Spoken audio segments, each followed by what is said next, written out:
स्वाद अनुसार को सब्सक्राइब कीजिए और रेगुलर रेसिपी अपडेट के लिए बेल आइकन प्रेस कीजिए। हेलो फ्रेंड्स, मैं तोरल स्वाद अनुसार में आपका स्वागत करती हूँ।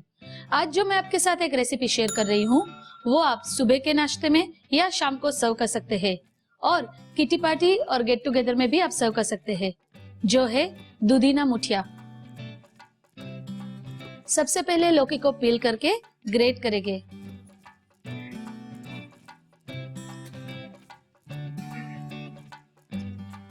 अब इसको ग्रेट करेंगे।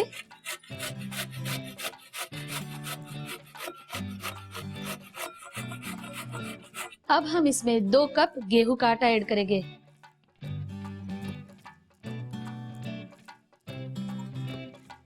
तीन से 4 टेबलस्पून बेसन।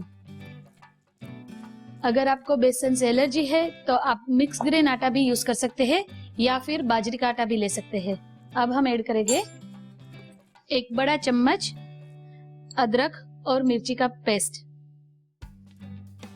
अब हम स्वाद अनुसार नमक ऐड करेंगे, आधा चम्मच हल्दी, आधा चम्मच लाल मिर्च पाउडर, 2 टेबलस्पून व्हाइट तिल। अब इन सबको अच्छे से मिक्स करेंगे।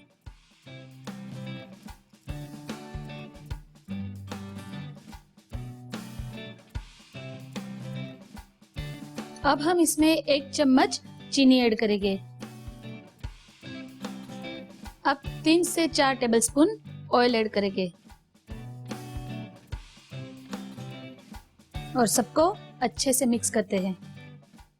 मिक्स करने से पहले हम प्री हीट कर लेंगे हमारा स्टीमर और थाली को ग्रीस कर लेंगे।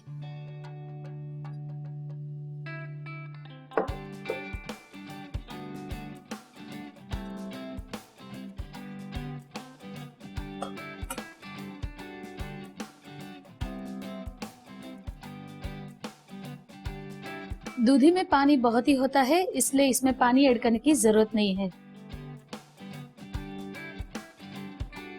अगर आपको लगे कि लौकी आपकी सूखी है, उसमें पानी कम है, तो आप आटा गूंथते वक्त थोड़ा थोड़ा पानी ऐड कर सकते हैं। हम ट्रे को स्टीमर में रख देते हैं क्योंकि हम अभी हमारे मुठिया स्टीम कर रहे हैं। थोड़ा सा तेल हाथ में लेंगे।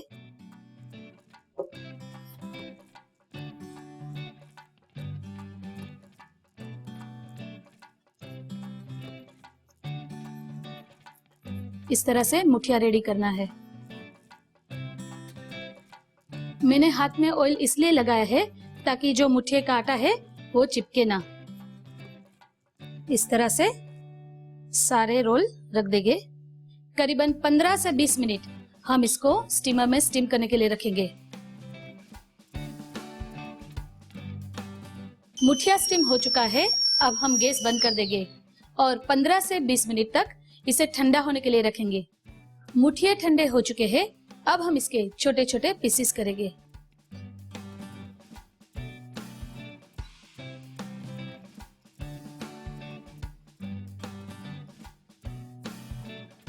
अब हम इसको तड़का लगाएंगे। 3 से 4 टेबलस्पून ऑयल लेंगे। तेल गरम होने के बाद आधा चम्मच राई ऐड करेंगे। 5 से 6 करी पत्ता। अब मुठिया को कढ़ाई में डालेंगे।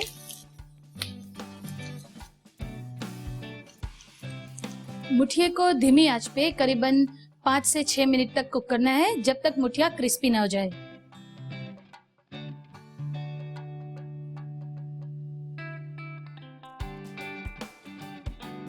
मुठिया रेडी हो चुका है। इसे प्लेट में निकालेंगे।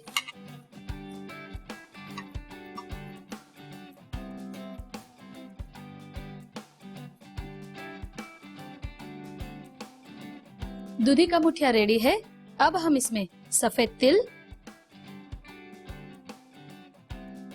ग्रेटेड कोकोनट और धनिया से गार्निश करेंगे। तो तैयार है दूधी का मुठिया। आपको ये कैसी लगी रेसिपी, ये हमें जरूर लिख भेजिए। अगर आपके बच्चे दूधी नहीं खाते हैं तो इस तरह से मुठिया बनाकर उन्हें जरूर खिलाइए और मुझे कमेंट्स लिख के भेजिए। ऐसे ही गुजराती स्वादिष्ट रेसिपी के लिए लाइक कीजिए, शेयर कीजिए और सब्सक्राइब कीजिए स्वाद अनुसार को।